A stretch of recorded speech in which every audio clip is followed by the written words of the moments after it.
This is 0 to over. Even dimensions can be quite relative. How does it come that some things pop up, sometimes pop in? It's all popping, but the dimensions, they behave a bit strange as well. And I will demonstrate a strange behavior. Won't be too difficult, but it will show something of the relative dimensions and where you have to deal with the portal and the pancake. I can then demonstrate this. The pancake pops up, the portal pops in. How does that come? It's all very relative. I already told you how, for instance, when something is right for me,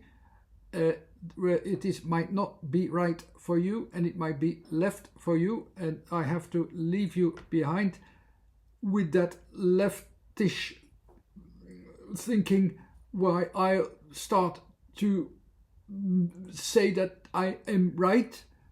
Right and left are relative focuses as well in space and in words. I already told you they give them a different reference, not the reference of space, because space is relative, and that's why the things have to show how they balance to each other, and that's much more important. That's why right and right, it's very relative. The same like with directions, if I say, okay, this is directions, I have here a directions which goes to you, I will see that as that direction goes to me. So it makes it already very difficult. And today I will have the example as when I have a vision on something in 3 dimensions or in 2 dimensions. Certain visions can limit my vision. For instance, when I see something is popping up on a circle from above, and I see it already from above, how can I see it pop up? It is impossible, but I can see it from the side that something pops up, and that will be my example of today. And therefore I will need also the relative elements, and this will be the first video about dimensions, because you can count the dimensions in several ways. Each category has 3 dimensions: 3 dimensions in space, 3 dimensions in the timing, and 3 dimensions in a time and space context. But you can also count them up: 1, 2, 3, 4, 5, 6, 7, 8, 9. And this is all a whole kind of thinking that you can use now and then. Will not be difficult in this first video. But if I just show you all what that means, it will be too difficult to have that in the first thing. But I will have simple examples where I will show you how how you can actually see the P, in which direction it goes, because you can't see that always, as I showed you already before. So I'll show them with portal and with pancake. And the P is from the second category, which is about timing. So you see all these timings there. So from G, F, P to O, N, W, D, N, Y. It are directions from space within time and to what is actually the borders, the maximum I can get out of it, and there I will go already to something else, and which generally is the context is the P is at the end of that all these directions. It also press itself out to a potential new context as well. But simply take the door, for instance, which is already visible here. I can already recognize how it's built up to T. It is whole area which has a timed process, and there something will pop out. The door is actually a quite good frame of an image that shows you where you get the P in the end. The door, which is literally like a portal as well, the port here, the port is the beginning of the word the portal. For the port, I don't have to add much actually to this scheme and the positions. I even have the position of the letter O, the position of the P, which is there at the borders. So I almost have it without doing it actually much. So I have already the sign of the right positions, and I don't have to think about it. I have the access points to this frame in 2 dimensions. So that's already a very good beginning. I have port. But it's much more beyond it, and that's all the dimensions. These dimensions matter. If I have these extra 3 dimensions in space, it means there is also the involvement of something that is changing. And when there's a last category involved, it also means, okay, there is also something involved that the full context will change or will be will get a new balance and so on. The P is the first letter which actually already shows this access point to the context. It's the last letter in timing. It shows this access. So what does that mean to the port? Behind the port, it's the extra reference frame that we could use. We have all kinds of reference frames. We look at points in space. We look at directions, and if we can't find them, we have to look for context. And then that means we have this goes to another reference frame, and this reference frame has its own 3 dimensions as well. The 3 dimensions reference where we will base ourselves upon to reorganize ourselves and see, oh, but where are we now? So that's of course the door, the port. The port will go to another area, another 3 dimensions with its own context.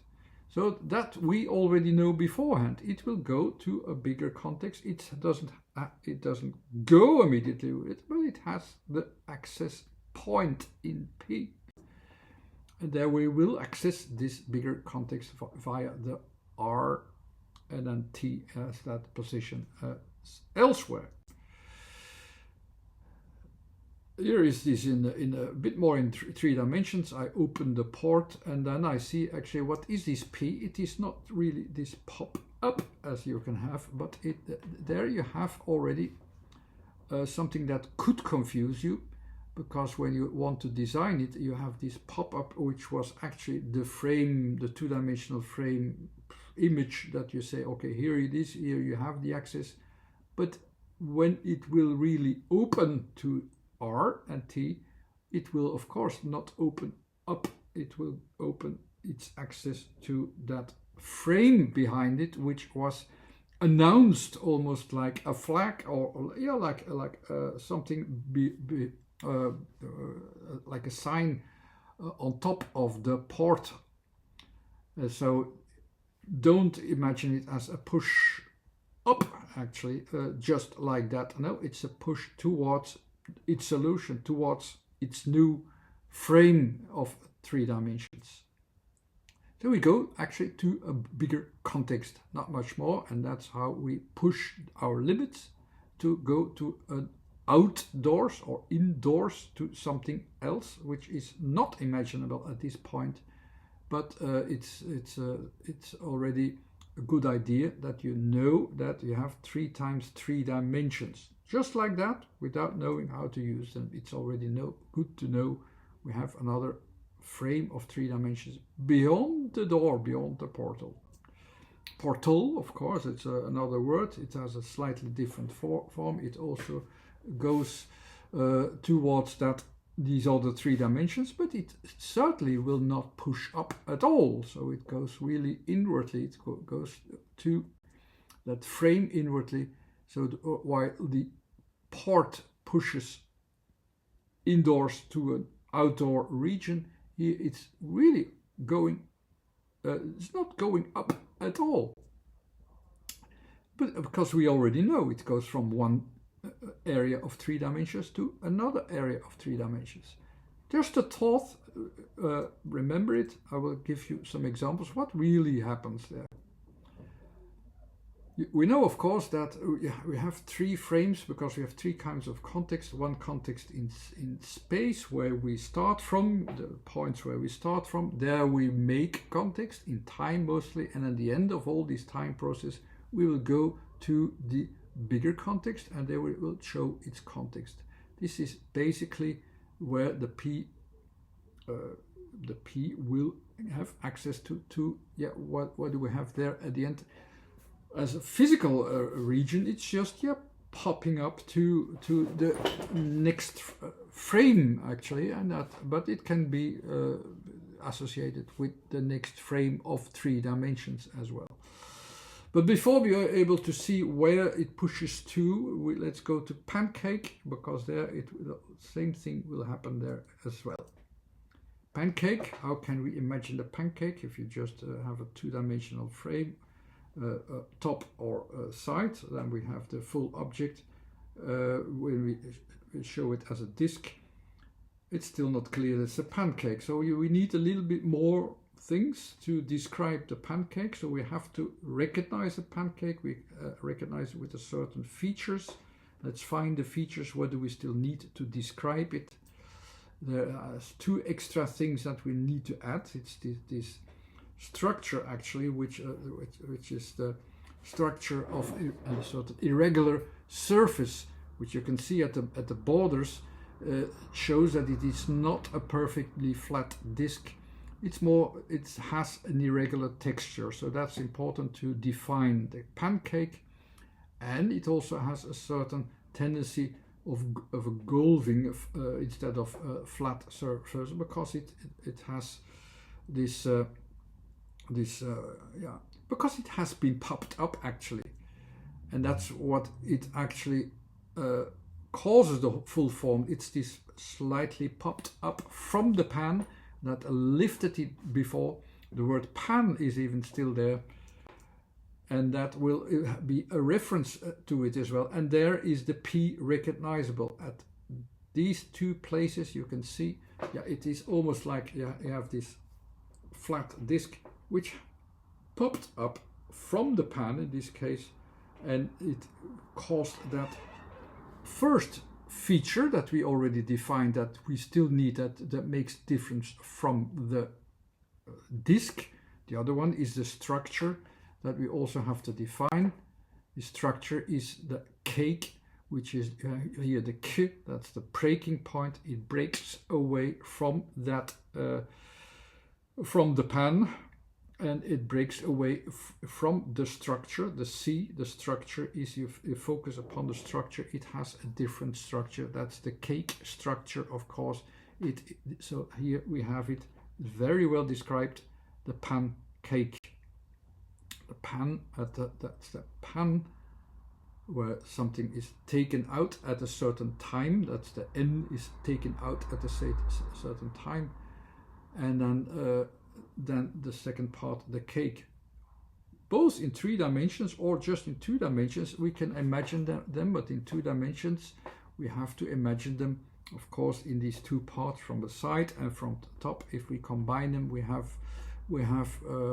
can recognize the full thing.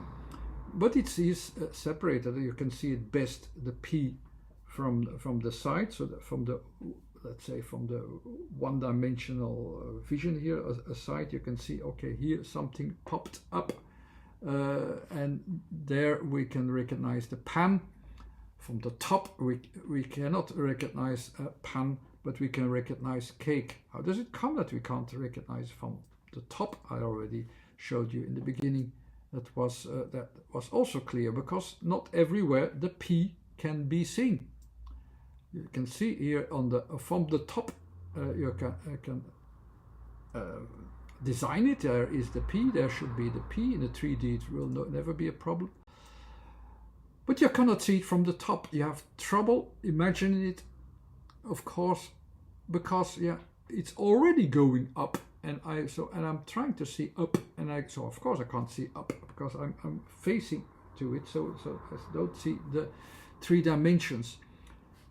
And that's why it is sometimes necessary to check the system. Where is it in the 1, 2, or 3 in the 1-dimension basics, in the 2-dimensional basics, or in the 3-dimensional basics, so that it will tell you Where can you see it? Only there especially where you see it from the three-dimensional angles, where you can see it. You can see it in relation to all of these aspects, and then you can see it well. Because you can see from what in 2 dimensions you might miss one of the angles, and here with the P, of course, I miss it. But in a 3-dimensional frame, I will never miss it. Or in a 2-dimensional frame, when you want to do it, to design it, you have to know the object, the 3-dimensional object, and see it then from all the 2 angles. So 2 angles together will make also the 3-dimensional frame, and it will probably only be possible to see it in one of these 2 angles, as you could see.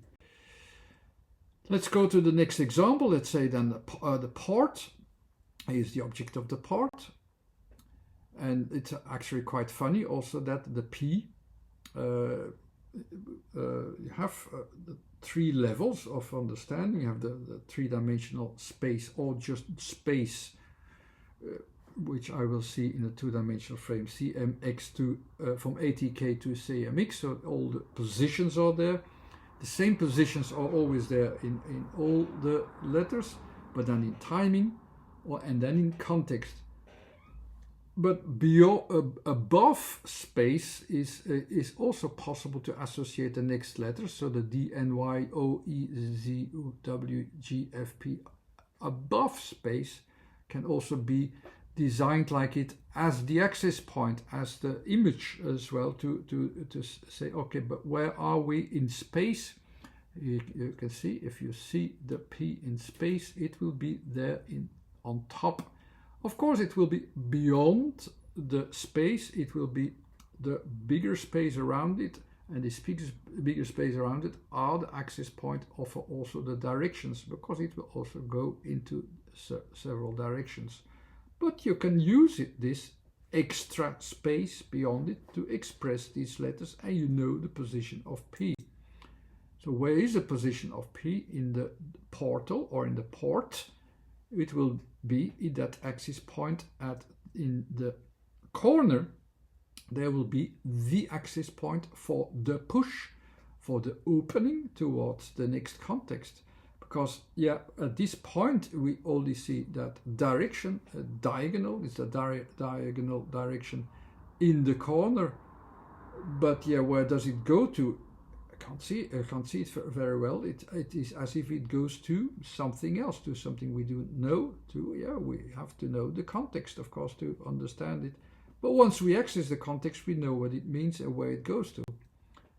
Because that after P, you have all the context that you can find via these extra 3 dimensions, which could be another space, of course, space and time combined, where things happen, where things and so on. So there is a relationship to it, always with time and space in this last category of context. So these extra 3 dimensions are time and context at the same time. So you have an access point in the portal, 2 extra 3 dimensions in time and space. Portal, now let's see it in 2D, in 3D. Also here, let's see where the P can be seen. The P can be seen also there at the corners, but it doesn't go. Where does it go to? Even there, it's even more impossible to see where does that go to. It seems also almost to go inwardly. It still follows that direction.